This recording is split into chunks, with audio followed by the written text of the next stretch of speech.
تعرفون ذاك الشخص اللي ينام هواي وكلامه قليل، متصل بالإنترنت طول الوقت بس ما يحكي ويا أحد، ويحاول إنه ينهي يومه بسرعة، يبقى هواي ويضحك هواي على أي شي، وبنفس الوقت يحزن هواي على أي شي حتى لو كان صغير وتافه.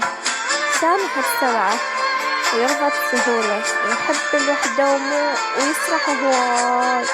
هذا الشخص مو كسول ولا مهمل ولا غبي ولا حتى بارد، هذا الشخص هو حمل شي فوق عمره بهواية.